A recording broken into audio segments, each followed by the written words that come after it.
താങ്കൾക്ക് എന്താണ് വേണ്ടത്? എന്തു വേണമെങ്കിലും ചോദിച്ചോളൂ. ജൂഡായുടെ സിംഹമേ, എങ്ങനെ തുടങ്ങണമെന്ന് എനിക്കറിയില്ല. നമ്മുടെ സൗഹൃദം തന്നെ ആവട്ടെ, അവിടുന്ന് തുടങ്ങാം. ഞങ്ങളുടെ നാട്ടിൽ നിന്ന് താങ്കളുടെ നാട്ടിലേക്ക് ചില അടിമകൾ രക്ഷപ്പെട്ടിട്ടുണ്ട്. അടിമകൾ തിരിച്ചുപോയിക്കൊള്ളും. ഞങ്ങളുടെ അടിമകളെ ഇങ്ങോട്ട് തിരിച്ചയക്കേണ്ട ആവശ്യമില്ല. അവരിൽ കുറച്ചാളുകൾ അടിമകളല്ല, സ്വതന്ത്രരാണ്, കലാപകാരികൾ. കലാപകാരികൾ? അവർ അറേബ്യയിൽ ശല്യക്കാരാണെങ്കിൽ എന്തുകൊണ്ട് നമ്മെ അറിയിച്ചില്ല? അവർ മതത്തിനെതിരെയുള്ള കലാപകാരികളാണ്. എല്ലാ കാലത്തും മതങ്ങളിലും കലാപകാരികളുണ്ടായിട്ടുണ്ട്. അടിമകളുടെ ശരീരത്തിനു മുകളിൽ മാത്രമല്ലേ നമുക്ക് ആധിപത്യം ഉണ്ടായിട്ടുള്ളൂ. മഹാനായ യേശുക്രിസ്തു പറഞ്ഞത്, മനുഷ്യരുടെ ആത്മാവ് അവനെന്ന ഇടയന്റെ ആട്ടിൻകൂട്ടമാണ്. ഇവർ അവരുടെ പിതാക്കന്മാരുടെ മതത്തെ വഞ്ചിച്ച അറബികളാണ്. പ്രവാചകനെന്ന് വിളിക്കുന്നൊരു ഭ്രാന്തനെയാണ് അവർ പിൻപറ്റുന്നത്. അവർക്ക് പറയാനുള്ളത് കേൾക്കാതെ അവരെ തടവിലിടാൻ എനിക്ക് സാധ്യമല്ല.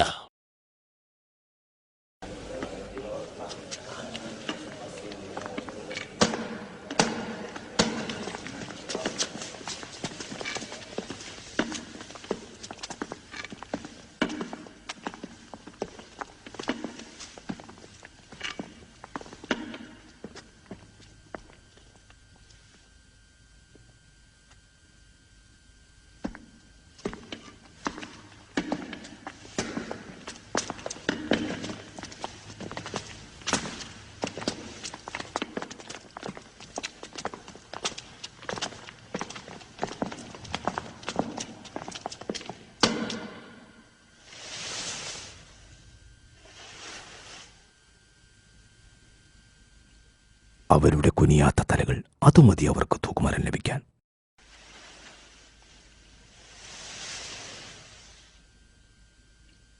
നിങ്ങൾ നിങ്ങളുടെ പ്രവാചകന് മുമ്പിൽ തലകുനിക്കാറില്ലേ? മുഹമ്മദ് ഒരു മനുഷ്യനാണ്. ഞങ്ങൾ ദൈവത്തിനു മുമ്പിൽ മാത്രമേ തലകുനിക്കൂ. മുഹമ്മദിന്റെ അത്ഭുത സിദ്ധികൾ എവിടെ ജാഫർ? അവനൊരു പ്രവാചകനായിരുന്നുവെങ്കിൽ അത്ഭുത സിദ്ധികൾ കൊണ്ട് ഈ ആകാശം നിറയ്ക്കുമായിരുന്നു. വളരെ ശരിയാണത്. ദൈവം പ്രവാചകന്മാർക്ക് അവരെ തിരിച്ചറിയാൻ വേണ്ടി ചില അത്ഭുത സിദ്ധികൾ നൽകാറുണ്ട്. മുഹമ്മദിന്റെ ദിവ്യാത്ഭുതം പരിശുദ്ധ ഖുർആനാണ്. ഒരു പുസ്തകം ദൈവത്തിന്റെ പേരും പറഞ്ഞ് അക്ഷരാഭ്യാസമില്ലാത്ത ഒരുത്തൻ എഴുതിയത്. ചക്രവർത്തിക്ക് ഇത്രയും കേട്ടത് പോരെ? ക്രിസ്തുവിന്റെ ശിഷ്യന്മാർക്ക് ദൈവം അയച്ചു കൊടുത്തത് തീയുടെ നാവുകളായിരുന്നു. അപ്പോഴവർ ലോകത്ത് അവർക്കറിയാത്ത വിവിധ ഭാഷകൾ സംസാരിക്കാൻ തുടങ്ങി. ഇക്കാലത്തും ഇത്തരം അത്ഭുതങ്ങൾ നടക്കുമെന്നാണോ? കേട്ടത് മതി, പിടിച്ചു കെട്ടവരെ.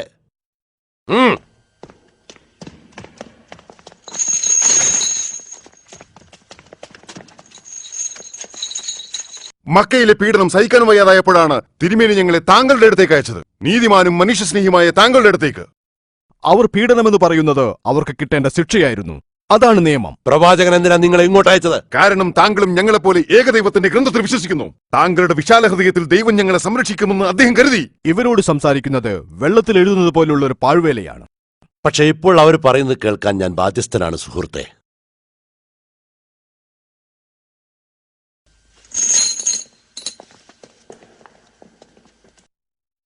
പറയൂ. വർഷങ്ങളോളം ഞങ്ങൾ കല്ലിനെയും മരങ്ങളെയും ആരാധിച്ചു. ഞങ്ങൾ തന്നെ ഉണ്ടാക്കിയ ഓരോരോ രൂപങ്ങളെ. ദൈവത്തെക്കുറിച്ചുള്ള അജ്ഞതയിൽ ഞങ്ങൾ ജീവിച്ചു. ഞങ്ങൾക്ക് ഭൂമിയിലെ നിയമമല്ലാതെ ദൈവത്തിന്റെ നിയമങ്ങൾ ഉണ്ടായിരുന്നില്ല. പണക്കാരൻ പാവങ്ങളെയും കാരുണ്യത്തെയും തള്ളിക്കളഞ്ഞു. തളർന്നു വീഴുന്ന തന്റെ സഹോദരനെ കൈപിടിച്ചുയർത്തുന്നത് നിലവിലെ സാമൂഹിക ക്രമത്തിന് വിരുദ്ധമായി അവർ വ്യാഖ്യാനിച്ചു.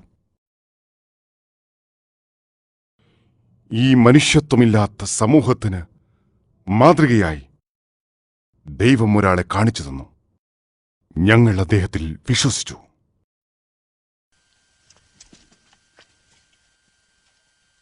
വികാരം കൊള്ളാതെ ശാന്തമായി സംസാരിച്ചോളൂ. ഞാൻ സംസാരിക്കുന്നത് ദൈവദൂതനു വേണ്ടിയാണ്. മുഹമ്മദ് ഞങ്ങളെ പഠിപ്പിച്ചത് ഏകദൈവത്തെ ആരാധിക്കാനാണ്, സത്യം മാത്രം പറയാനാണ്, തന്നെപ്പോലെ തന്റെ അയൽവാസിയെയും സ്നേഹിക്കാനാണ്, ധർമ്മം ചെയ്യാനാണ്.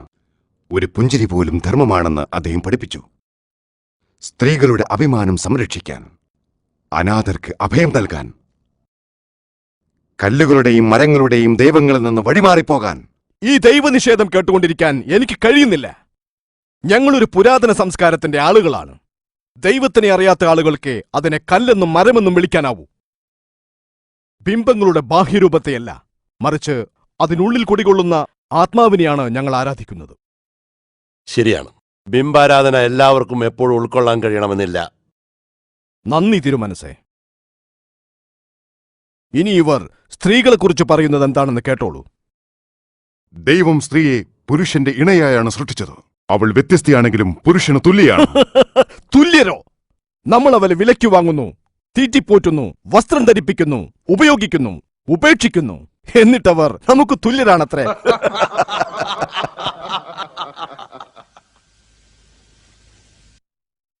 ദൈവം മനുഷ്യനെ ഒരാണിൽ നിന്നും പെണ്ണിൽ നിന്നും സൃഷ്ടിച്ചു. ആമ്ര, നിന്നെ ഗർഭം ധരിച്ച സ്ത്രീയെപ്പോലെ നീ എല്ലാ സ്ത്രീകളെയും ബഹുമാനിക്കണം. എന്തുപറ്റി? അവന്റെ ഒരു ദൈവം വാചാലനാകുമ്പോൾ നിങ്ങളുടെ 300 ദൈവങ്ങൾക്കും മിണ്ടാട്ടമില്ലേ? ദൈവം ഇതിനു മുമ്പും നമ്മോട് സംസാരിച്ചിട്ടുണ്ട്. ഇബ്രാഹിമിലൂടെയും നൂഹിലൂടെയും മൂസയിലൂടെയും ഈസയിലൂടെയും നമ്മളത് കേട്ടതല്ലേ? ഇപ്പോൾ മുഹമ്മദിലൂടെ ദൈവം സംസാരിക്കുമ്പോൾ എന്താണ് ഇത്ര അത്ഭുതം? ആ പേരുകളെല്ലാം നിങ്ങളെ ആരാണ് പഠിപ്പിച്ചത്? ആ പേരുകളെല്ലാം ഖുർആനിലുണ്ട്. മുഹമ്മദിനെ എനിക്കറിയാം. ആടിനെ മേച്ച് നടന്നിരുന്ന ഒരു അനാഥനായിരുന്നു അവൻ. ഞങ്ങളുടെ ക്രിസ്തു ഒരു മരപ്പണിക്കാരനായിരുന്നു. ക്രിസ്തു പറഞ്ഞത് തന്നെയാണ് മുഹമ്മദ് പറയുന്നത്. ആ 2 കിരണങ്ങളും ഒരേ വെളിച്ചത്തിൽ നിന്ന് തന്നെയാണ്. ക്രിസ്തുവിനെ തള്ളി പറയുന്നവരാണിവർ. പിതാവെന്നും പുത്രനെന്നും പരിശുദ്ധാത്മാവെന്നും 3 ദൈവങ്ങളുണ്ട് നിങ്ങൾക്കെന്നാണ് ഇവർ പറയുന്നത്. ക്രിസ്തുവിനെക്കുറിച്ച് നിങ്ങൾക്ക് എന്താണ് പറയാനുള്ളത്? ദൈവത്തിന് പുത്രനുണ്ടാവില്ലെന്നാണ് ഇവർ പറയുന്നത്. ക്രിസ്തു ദൈവപുത്രനല്ലത്രേ. ക്രിസ്തുവിനെക്കുറിച്ച് നിങ്ങൾ പറയൂ. ഞങ്ങൾ ക്രിസ്തുവിനെക്കുറിച്ച് പറയുന്നത് ഞങ്ങളെ പ്രവാചകൻ പഠിപ്പിച്ചതാണ്. മറിയം എന്ന പേരുള്ള കന്യകയുടെ ഉദരത്തിൽ ദൈവം തന്റെ ചൈതന്യം പകർന്നു. അവർ ഗർഭം ധരിച്ചു. അങ്ങനെയാണ് ഈസ എന്ന പ്രവാചകൻ പിറന്നത്. പ്രവാചകൻ പുത്രനല്ല. ക്രിസ്തുവിന്റെ ജനനത്തെക്കുറിച്ച് എന്തത്ഭുതമാണ് നിങ്ങളുടെ ഖുർആൻ പറയുന്നത്? ഞാനത് വിശദീകരിച്ചു തരാം. ഇങ്ങോട്ട് അടുത്തേക്ക് വരൂ.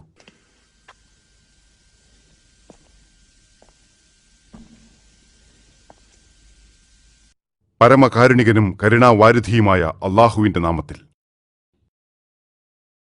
ഈ വേദത്തിൽ മറിയമിന്റെ വൃത്താന്തം വിവരിച്ചുകൊള്ളുക. അവൾ സ്വജനത്തിൽ നിന്നകന്ന് കിഴക്കുവശത്ത് ഏകാന്തിയായി കഴിഞ്ഞ സന്ദർഭം.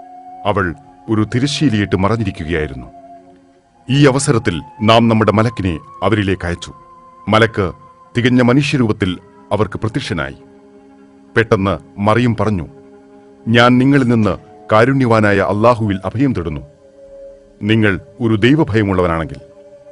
അദ്ദേഹം പറഞ്ഞു, ഞാൻ നിന്റെ റബ്ബിന്റെ ദൂതനാകുന്നു, നിനക്ക് വിശുദ്ധനായൊരു പുത്രനെ തരുന്നതിനു വേണ്ടി നിയുക്തനായവൻ. മറിയം പറഞ്ഞു, എനിക്ക് പുത്രനുണ്ടാവുന്നത് എങ്ങനെ? എന്നെ ഒരു പുരുഷനും സ്പർശിച്ചിട്ട് പോലുമില്ല. ഞാൻ ദുർനടത്തക്കാരിയുമല്ല. മലക്ക് പറഞ്ഞു, അவ்விധം തന്നെ സംഭവിക്കും. അപ്രകാരം പ്രവർത്തിക്കുക എനിക്ക് വളരെ നിസ്സാരമാണെന്ന് നിന്റെ റബ്ബ് പറയുന്നു. ആ കുഞ്ഞിനെ ജനങ്ങൾക്കൊരു ദൃഷ്ടാന്തവും നമ്മുടെ പക്കൽ നിന്നുള്ള കാരുണ്യവും ആക്കേണ്ടതിനത്രേ നാം ഇങ്ങനെ ചെയ്യുന്നത്. അത് സംഭവിക്കുക തന്നെ ചെയ്യും.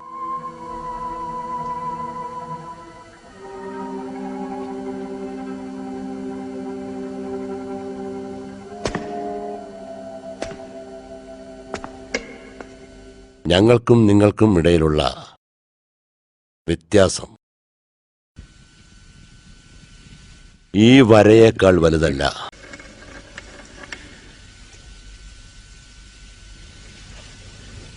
ഒരു മലയോളം സ്വർണം തരാമെന്ന് പറഞ്ഞാലും ഇവരെ നിങ്ങൾക്ക് വിട്ടുതരില്ല.